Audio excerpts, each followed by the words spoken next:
Great. So I'm just going to say it is October 19th at 12:30 Pacific, 2:30 Central, and it's a focus group. This is Sam Baxner, and I'm going to go ahead and ask for verbal consent to participate in this focus group. And so, Jared, do you give your verbal consent to be in this focus group? I do, yes. Great. And Sherry, do you give your consent? Yes. I do. Perfect. And Michelle? Yes, ma'am. Perfect. Wonderful. Okay. And so if it's okay with you, I'm going to just go in the same order. So starting with Jared and then Sherry and then Michelle, just so you know, and I'll always repeat the question so we don't have to remember it after the last person. I just want to start by learning a little bit more about the youth that you serve. And so are the youth you serve, can you just tell me about them in the ways that we often think about Boys and Girls Clubs? And so if there's something that, if you know more about the kind of the race, ethnicity, just other things about the youth that can kind of help us understand what your club is like, that'd be great. I work here down in the Edinburgh one. So I'm South Texas. So the majority of our population is Hispanics. So we do work with a lot of Hispanics. Fortunately, that also comes with a little lower income families as well. So coming to the club is a big help for them, and they get to experience things that they wouldn't normally experience, especially given the schools and their resources given. So anything STEM related, anything art related, our kids love. Perfect. And then as a follow-up, can you tell me if you know the percent of youth that are fluent in English? I would say just about every single one of them. Great. Yeah. Perfect. Sherry, same exact question for you to just get an understanding of the youth that you serve, as far as if you know race, ethnicity, and then also percent fluent in English. I am at the Boys and Girls Clubs in Dallas, so representing Greater Dallas and Navarro County. We're 52% male, 48% female. As far as our demographic, we have 92% of our members are on free or reduced lunch. So that kind of speaks to the socioeconomic status. About 60% of our members are African American, 32% are Hispanic or Latinx, and the rest are a mixture of Caucasian, Asian. And probably of our students, about 99% are English proficient. Okay. And Michelle, the same question to you to understand the youth you serve, and again, demographically, the things you know about them, race, ethnicity, English. For sure. So I'm in Fredericksburg, Texas, which is a little rural community in the Hill Country outside of San Antonio. We are probably about 75-80% Hispanic. We are mostly on free reduced lunch, so the lower socioeconomic group. We do have a good mix of kids sprinkled in here. This community has, we have doctors' kids, we have kids of higher means as well.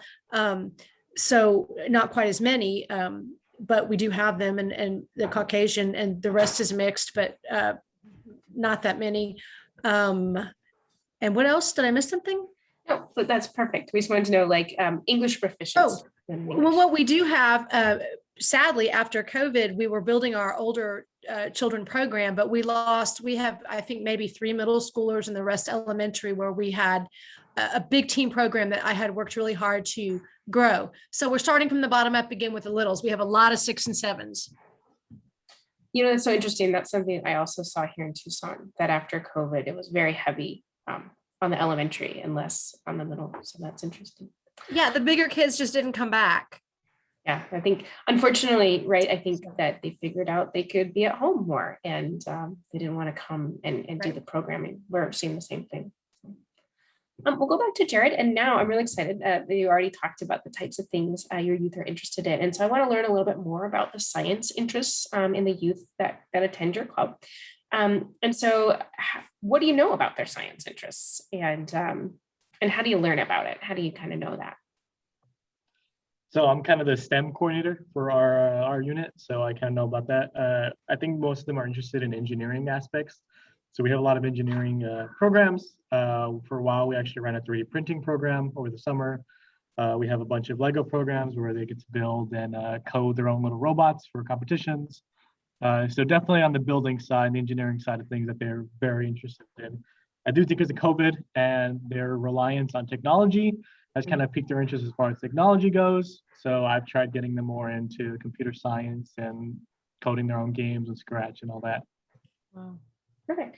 As a follow-up, Do you know if they're interested in the solar system? And again, when we think about the solar system, it's the observation and discovery of planets and moons and things kind of near to us. I'll be pretty honest and say we haven't run too many programs that are focused too much around space. But knowing the kids that I work with, I'm sure that if I were to bring up anything that, like any of the lessons that you guys provided with us with, they would be more than excited to be participating in that and learning about space. Perfect. And then kind of a follow-up, if you know anything about the support they might receive about learning about the solar system outside the club, whether it's at school or in other settings. The majority of our students go to idea schools, so I think they do offer pretty good STEM related subjects, but outside of that, I don't think they have too much support when it comes to that. That should be changing hopefully soon with SpaceX being so close to us, but as of right now, I don't think they have too much. Perfect. So Sherry, it'll be the same questions for you. I'm really thinking about the science interests of the youth that attend your club. And so the first two questions kind of, what do you know about the youth science interest and kind of how do you know about their interests? I know a lot about it. I'm actually out of the admin office. So I oversee all of our programs and clubs, and we send out surveys to our club members to see what they're interested in. And it's an annual survey along with, and that's beside the one that the Boys and Girls Club of America uses with the NYOI. But we will list different type of things to see what they want to see more of in programming.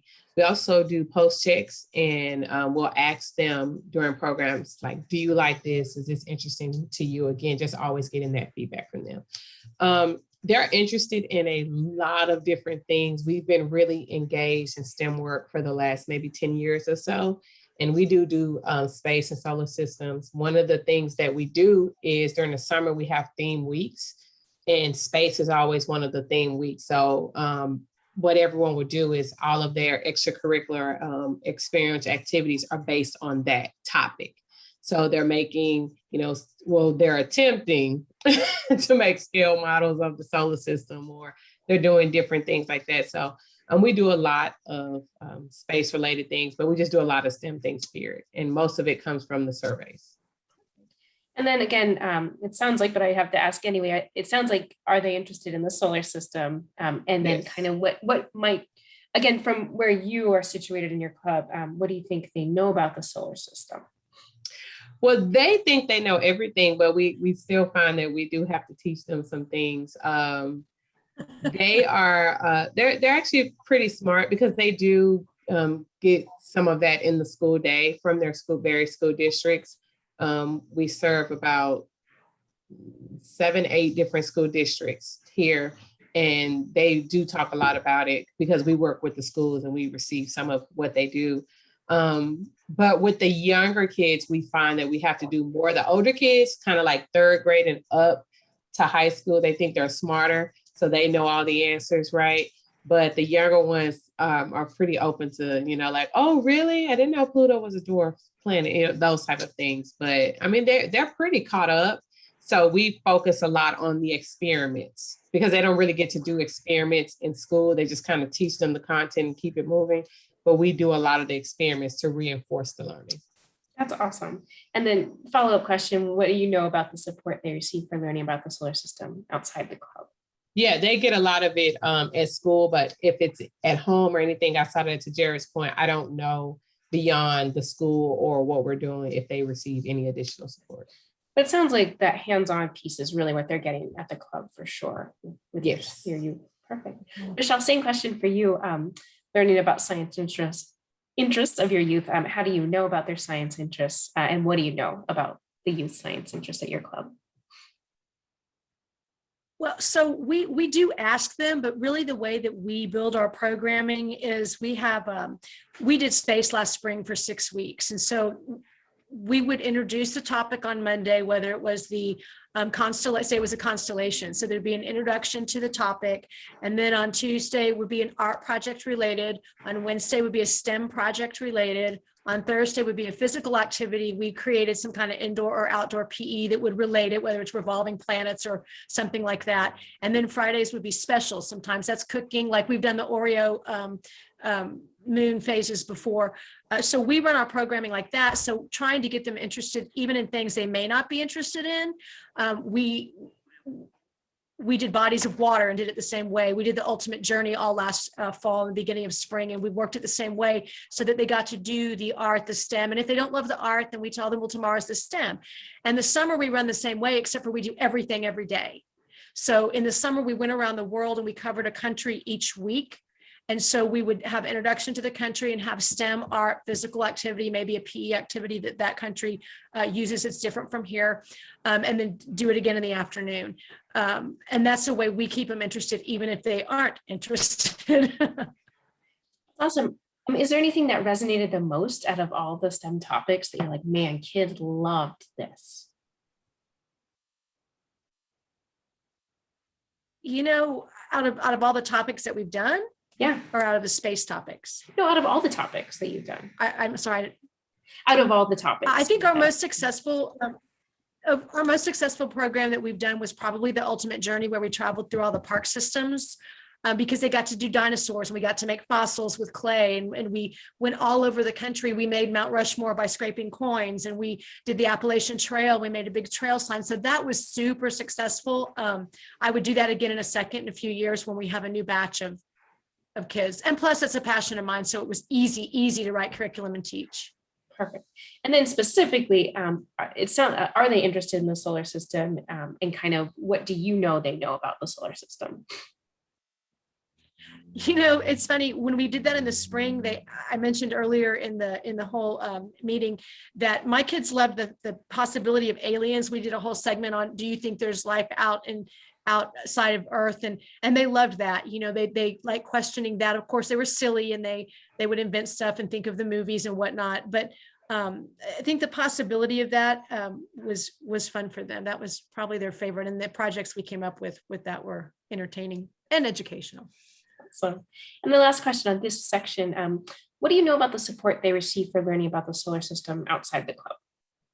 You know, I hear my kids that typically pay attention more here, obviously paying attention more at school, that will say, oh, we learned about that, or, oh, we've heard of that. So they are getting it at school, whether they're absorbing it or not. I don't know. As far as home, you know, after being home all spring of 2020 and them coming back sporadically and in phases, I don't think they have much home support at all. Okay, great.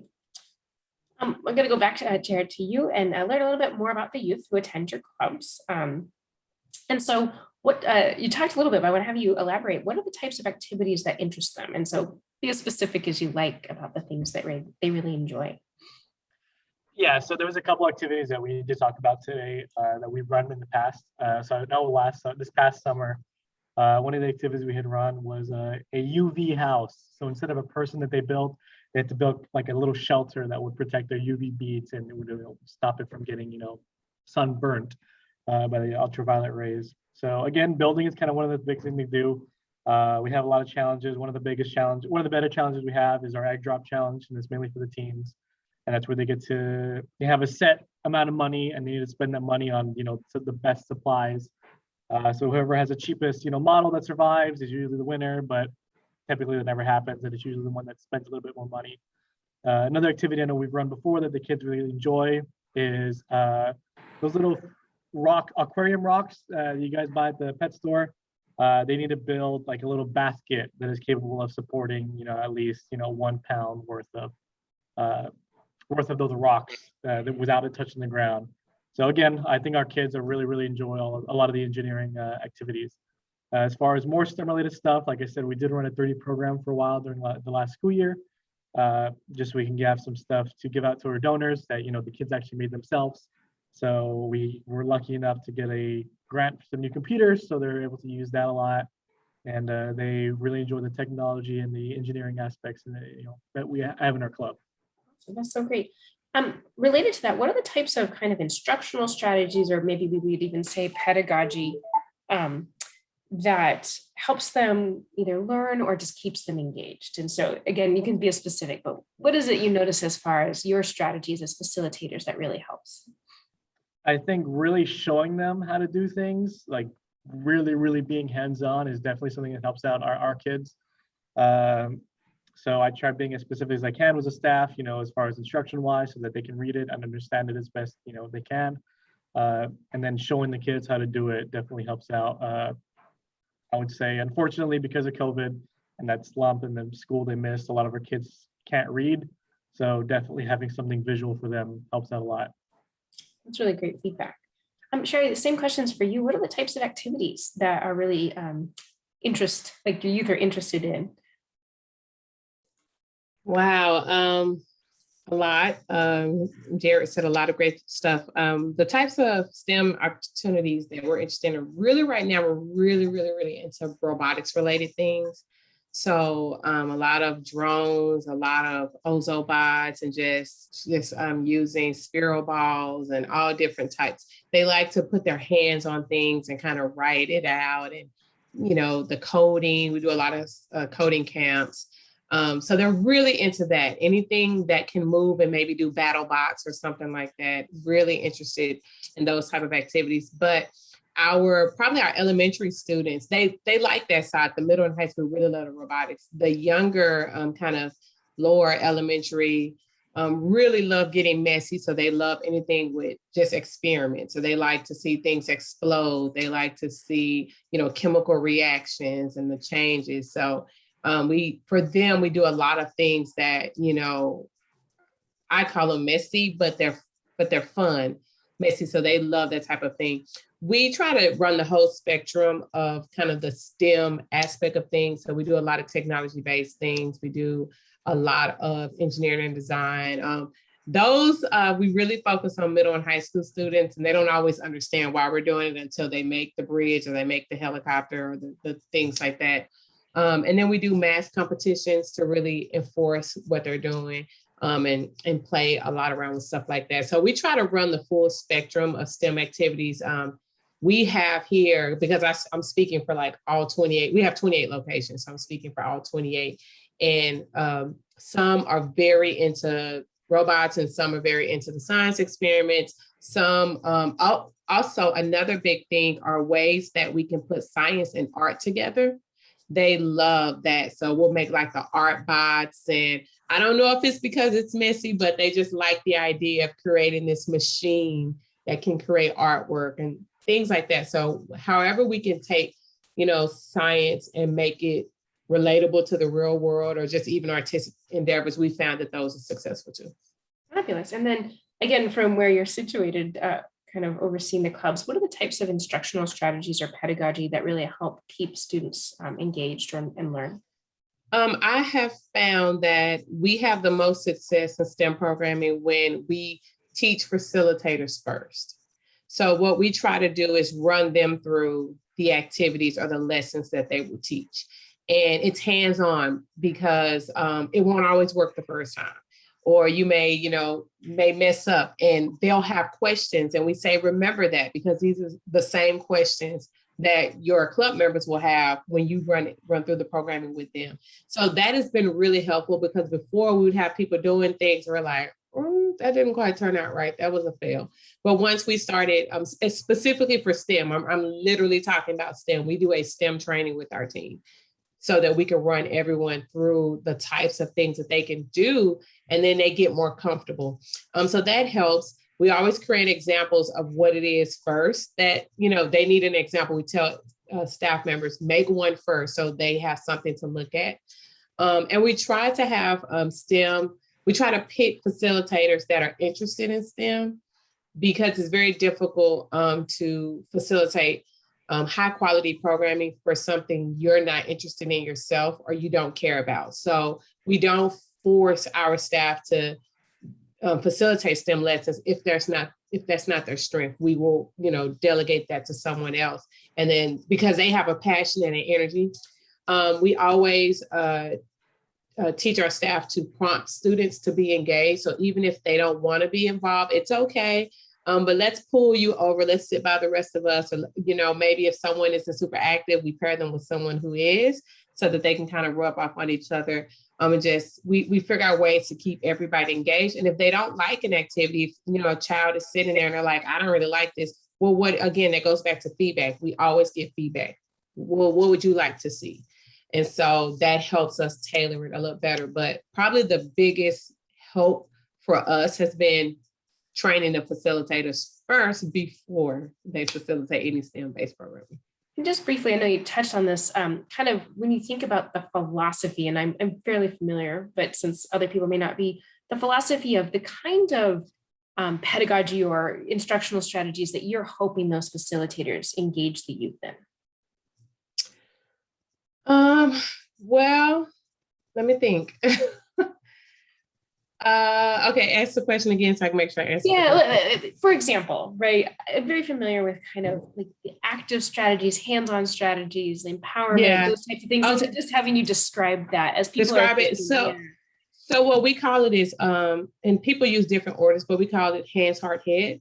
That philosophy that everything we do should be engaging their hands, which means if they're physically active and engaged in something, that their mind should be engaged. So there should be critical thinking skills, cognition happening, and then that there is heart, so that there's a behavior change where they have learned and processed this information. Yeah. And kind of when we take it backwards, we said they won't process the information if their mind isn't engaged, and their minds are not usually engaged when their hands are not engaged. perfect. So that's the process we take with everything, and not just in STEM. We do that across the board: hands, heart, head. Perfect. That was great. So Michelle, similar question. What are the types of activities that are interesting to your youth at your club? Oh, you are on mute still. My littlest ones, my 6 and 7s, the lower ones, and it's not always by age in my club. It just depends on their maturity level and developmental level. Some of my special ed kids are in that lower class because that's where they are developmentally. But they prefer the art projects. And as the other two said, we create a sample, like we will make, if we're making an elephant, we'll make one. And so that the staff knows how to show them the actual project, what it's going to look like. And then the next group up, they like the STEM, hands-on, the messier, the better. And again, we always try to have the experiment, the project, the building a tower, whatever it is, do it ahead of time, hopefully with the staff. But in all honesty, up until a week and a half ago, I hadn't been fully staffed since the summer. Sure. And so, it's kind of, I've been to Club Directors Academy. I know it's across the board, like the attrition is giant, trying to get everybody on board with what we're doing and why we do it, and the philosophy and the mission of Boys and Girls Club is just an ongoing job on top of everything else that we do. So one of the big strategies that I stress in my hires and my staff here, fortunately I have some really great, strong youth leaders right now, is the classroom management, because they can do so much just with that. If they have the respect and they have their kids feeling safe there emotionally, physically, and they create an environment where they can have control of that, then they can actually facilitate a project successfully. Without that, it's never going to work. I'm a former teacher, so fortunately right now I have my senior youth leader is studying to be a teacher, and he's great, and the two new ones are learning from him and doing good things. So far, it's been a week and a half, but I have great faith in their abilities. And I told them the same thing that I heard before. We try to have it done, and we may think it works as adults, but you get in the classroom, and sometimes I fail. Sometimes I create something, or my assistant and I make something that doesn't work. And I say, well, you got to know how to tweak it. You got to be able to think on your feet, change it into something different, make it pass the time and learn a lesson, and then let me know never to do that again. So that's kind of where we are, moving forward with the new staff and getting things better here. And you kind of answered both questions there. That was great. That's great. So I want to talk a little bit about, this project, which is called, it's called Planetary Reach. That's the name of the project. Part of the vision is to help planetary scientists, so some of the scientists who study things in the solar system, to really directly connect with communities. So again, the youth and the families that you are serving.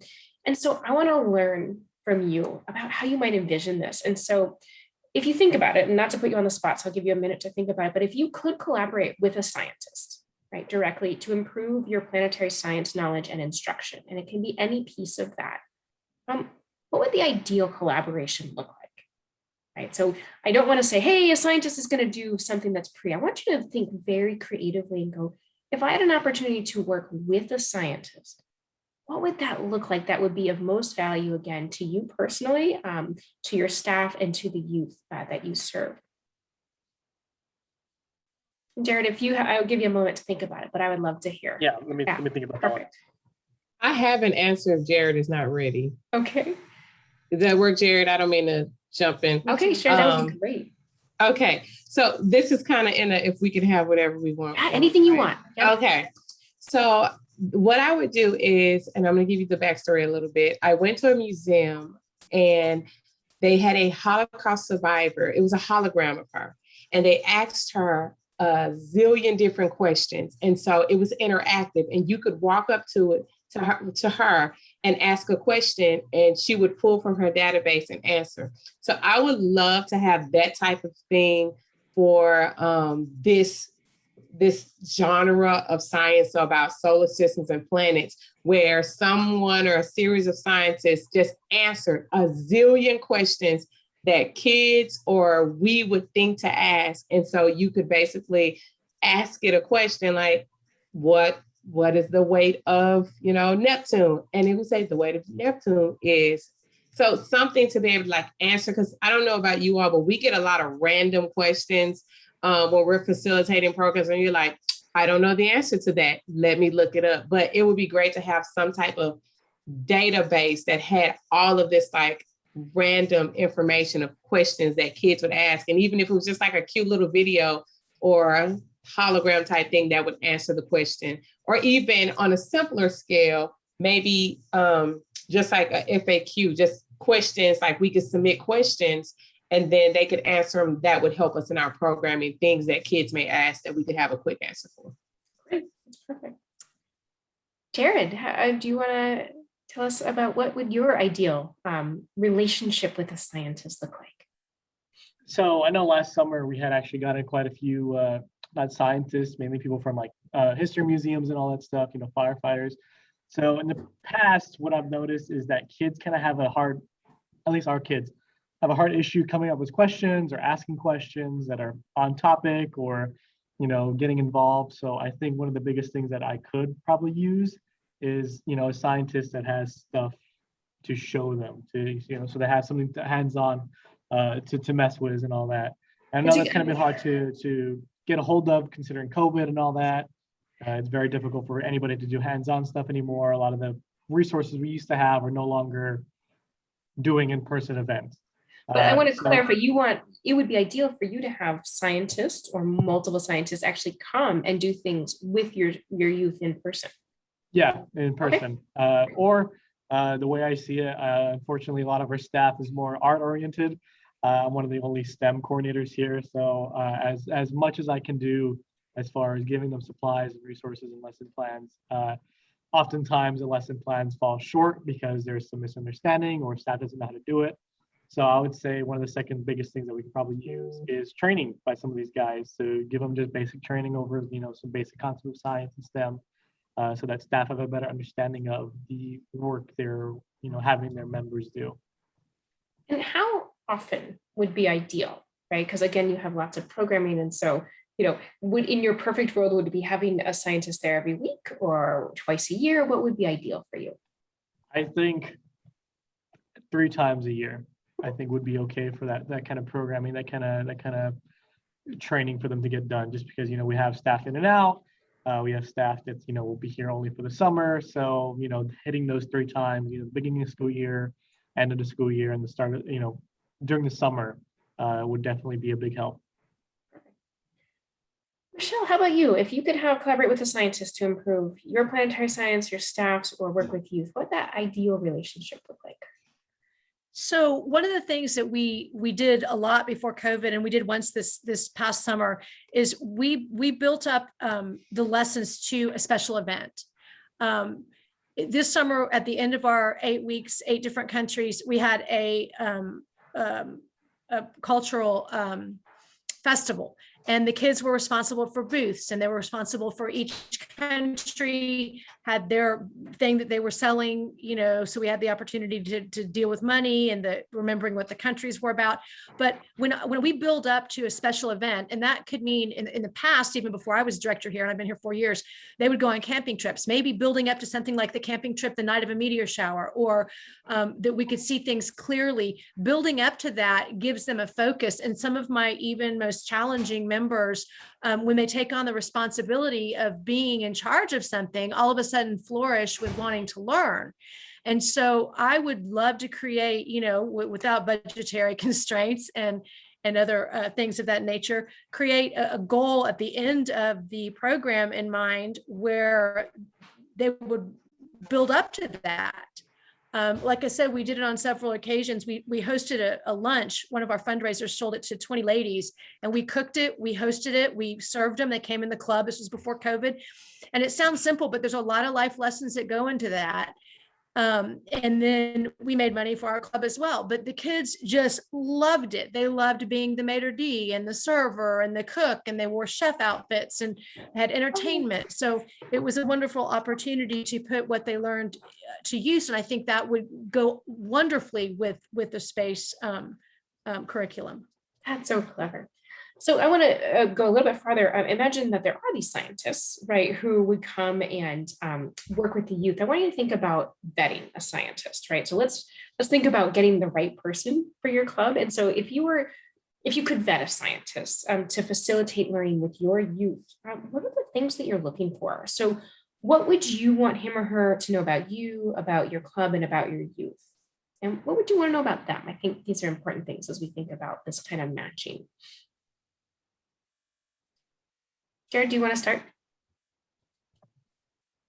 I think an ideal scientist, somebody to come by with somebody who's, has that kind of charisma, that kind of confidence to, control. It doesn't have to be kids, control a crowd.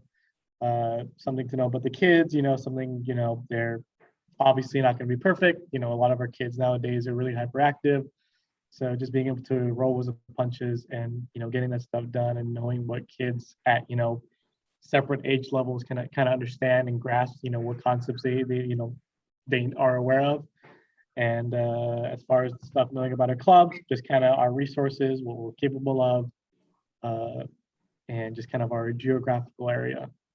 So I know like something that could be big here is talking about, the space stuff, the NASA stuff, considering that SpaceX is pretty close by, getting kids excited about that.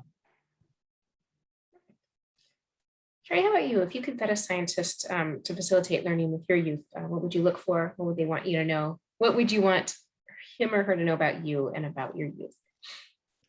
Well, I'll start with what I would want them to know. I would just want them to know about our clubs, the particular club they're going to, the neighborhood, the community, the makeup, the ages of the students, because we have some school-based programs and traditional sites. So some of our sites only serve elementary or only serve middle or only serve high school. So we would want them to know that so that they can tailor their talk or their session for that. Now, what things we would want to know is like their background, their degree, what is it in, what do they do as a career? What are their interests outside of their jobs? Because that would be a great way for us to connect them to a particular location or connect them to students. And I always ask for the first session's content or the topic to make sure that it's relatable to the group that they will be speaking to, because if it's not, then we can work together to make sure it meshes well together for that particular area. And Michelle, how would you like to vet a scientist, right, to work with your youth? What are the types of things that you're going to look for in a successful scientist? And what would you like them to know about? With my kiddos, you got to be super excited and animated, and we're a bunch of goofballs here. And so, I know it's a serious topic, but you've got to get them interested in the excitement of it. So someone that can express, why would they want to be interested? I mean, I think one of my personal philosophies of education is I may not be able to make you like it, but I want you to see the value in it. So if I can show you the value in this, then you'll appreciate it. Maybe you won't love it. Not everyone's going to love the topic, but if you can show them why it's important with some excitement, and make it relatable, then it goes over a lot better and it has a lot more impact. I want to do one follow-up, and this is for anyone, and if you have a thought of this. Many of you serve low-income students, right? Urban students, and also very rural students that might be different than the scientists' backgrounds. Is there anything, right, with your expertise of working with these youth that you think, right? Because one of the things we're thinking about is what kind of training should the scientists receive? And so I would love any recommendations of things you think the scientists could benefit in training to better connect to the youth or better work with the youth you serve. I think just having a general understanding of, like I said, some of the areas down here, being empathetic to a lot of the struggles that they face that, they might have never seen before in their life.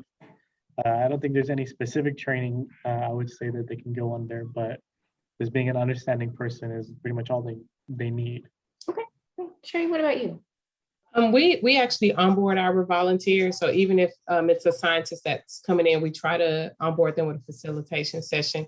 And we go over the demographic. We try to help them understand the communities and that they'll be serving. So if they're in one of our lower end communities, we explain and go over, this is what the kids are dealing with in this community. They're great kids. Don't get me wrong. Our children are phenomenal, but these are the things that they're dealing with. These are the things you may see. These are the type of questions you may get asked. So don't be alarmed. Some of this is just normal. So we try to run everyone through that so that they understand what to expect in questions. Most times the kids don't really ask anything off the wall. The worst they'll ever ask is, how much do you make? Because they just really want to know. And I'm always like, don't ask that question. And they always do, or usually do. But we try to help them understand the demographic makeup and what those families are facing. How long is that onboarding? Is that a day? Is it a couple hours? It's a day. So there is a video portion that they can watch. And then there's kind of like the live session that is a couple hours. Awesome. Perfect. Michelle, anything you want to add about things that you would want scientists to know or maybe get some training on? Well, I think it's, in my community, because at our biggest, our membership was 200 and we ran about 115 a day. Now it's down to about 80 because I didn't have a staff. I'm building it back up now that I have the staff. But we only have about 14,000 people in our whole community. So our community is rural and very specific. I mean, there's a lot of agriculture kids. There's a lot of ranchers and hunters, home-based businesses. So if you can make it relatable to that, what they would know, what they would understand, rather than, I think that NASA seems so far away to them. I mean, San Antonio is an hour and it seems so far away to some of these kids. And either the mentality is either they want to get the heck out of here as quickly as they can when they get out of high school, or they're never wanting to leave. And so, trying to show them, as I said before, the value in it and why it's important to them. Because, if you're a rancher out here and you've been raised doing that, running cattle or whatever you're doing, why is this important? Why do I care about this? I get that, I do get that a lot when we do some of our other Boys and Girls Club programs, which is why we have such a varied curriculum, just all over the place, but keeping the way that we teach it in an interesting manner so that we can hopefully catch them with something. Great. I'm going to pivot a little bit to think about the lessons and activities specifically about the solar system that you may use with your youth. And so the first question I'll just ask is, where do they come from? So did you generate them? Did they come from the Boys and Girls Club? Were they from NASA or another source? So Jared, I'll start with you. Where do they come from? So most of the stuff we come from, I believe there's a website called Double Helix. We use a lot of website, STEM related websites. YouTube is a really great resource. We do go on bgca.net for a couple things, specifically My Future. My Future has a lot of fantastic resources, and that's something I've been getting myself more into. I know they have a 3D printing contest going on and another STEM related contest going on, and those are awesome helps. So BGCA and myfuture.net are my two go-tos. Great. So I'm going to have you again think about solar systems specifically right now, and think about what it is you like about the lessons and what kind of modifications you've had to make to them to really meet the interests of your own youth. So a lot of the lesson plans we went over today are all really hands-on. Like I said, that's kind of what our kids are really into. So anything they can get creative with, they can paint with, they can color with, they can build with is something that really, keeps them engaged. And is there anything, and again, I know this is kind of a nebulous question, kind of thinking abroad, anything that the youth do and do not like, right? You're like, well, if you were to produce something, don't do this, right? Interestingly enough, they don't like watching videos or reading anything.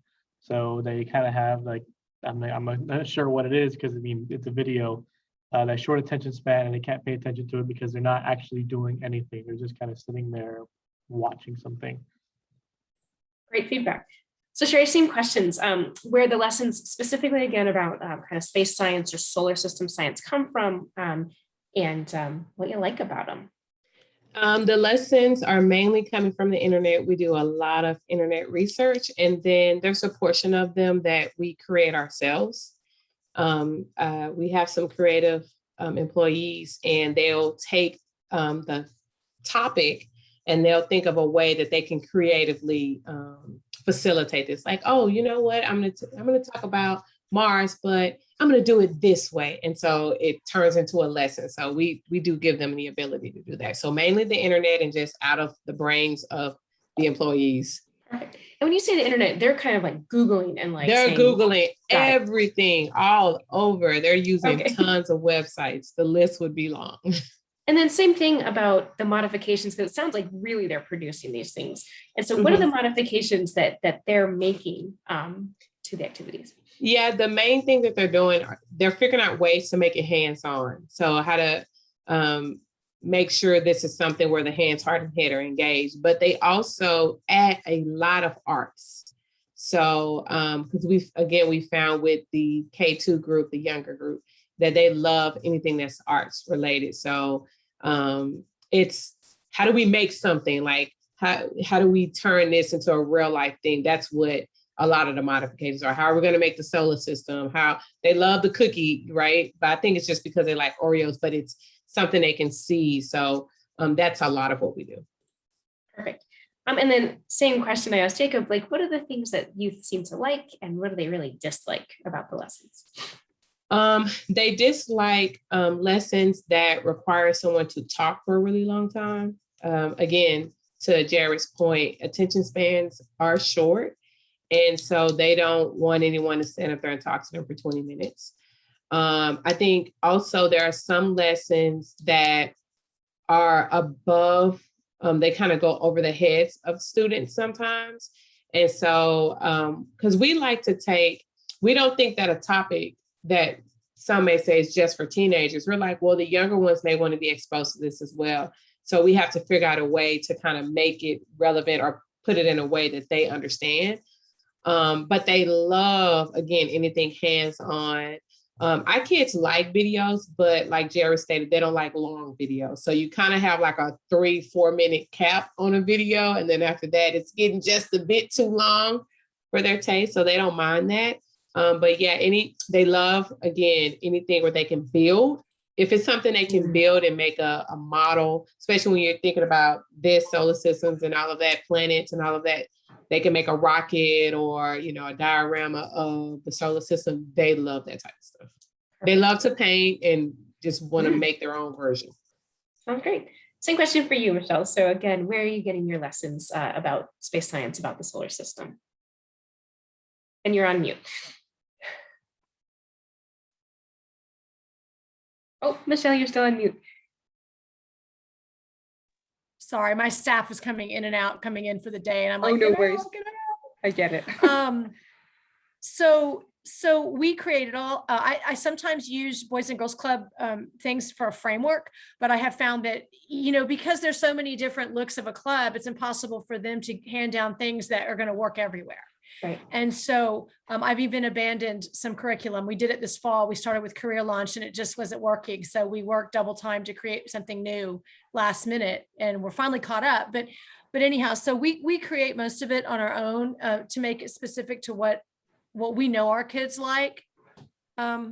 Internet is your friend. I don't know what people did before that was available.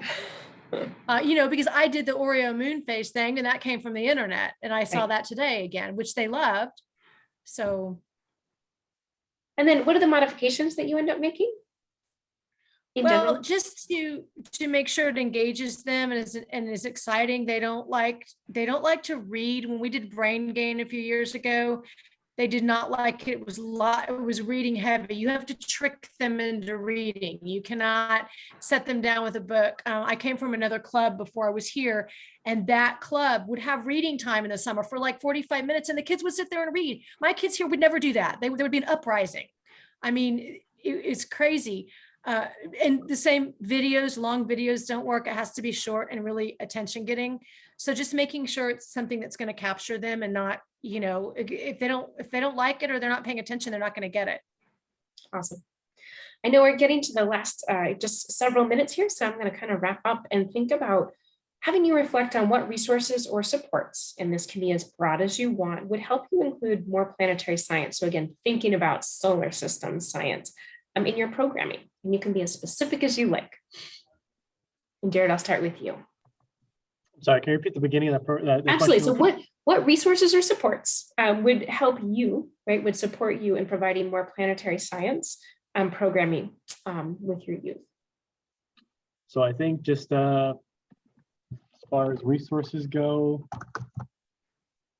maybe just supplies for material, for a lot of the activities. Like I said, that's why it was one of my first questions when we came in here, was the supplies.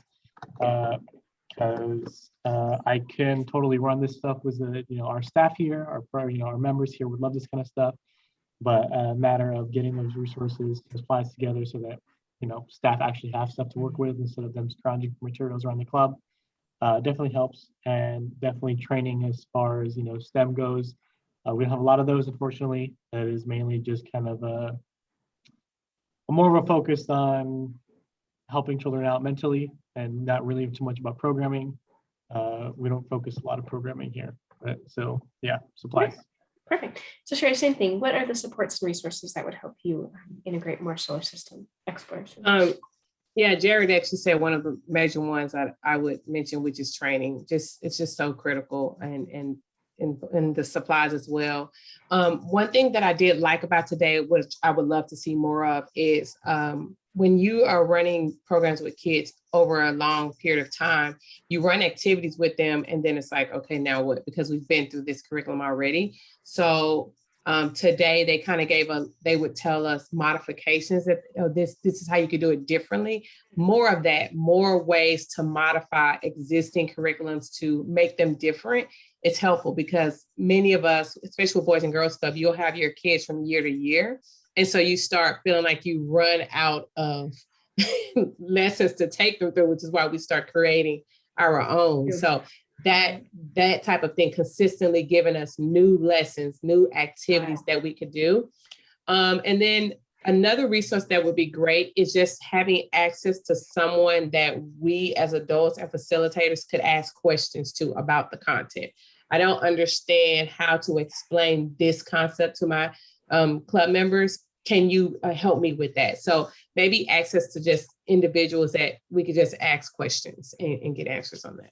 Awesome. That's great. Michelle, same thing. What would help you? What support and resources would help you provide more planetary science? Well, I'm pretty thrifty, but it's always a problem with buying supplies and trying to do things. I had a former assistant who had grand ideas, but we don't do projects that cost $4 a child for a day. It just doesn't work. So like today that they are going to be sending these supplies, or that some of them are very simple, is an amazing gift to us, because I always want my kids to feel just as special as my own children did at home. And if they're getting chinched because we have some crappy, sorry project because we only have paper and pencil, it's not fair to them. We're in pretty good shape. My club is one of 3 clubs under the hat of the Boys and Girls Club of the Texas Hill Country. And fortunately, our community is amazing in support of us. I need the help. I mean, since COVID, I've been doing most of it by myself, and I have an assistant now, but it's been a lot.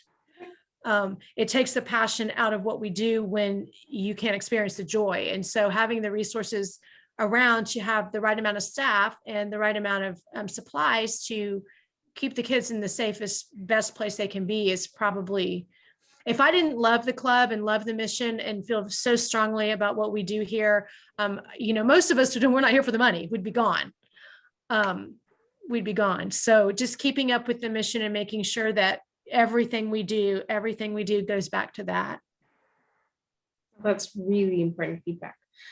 With our last 3 minutes, and I will, like I said, end on time.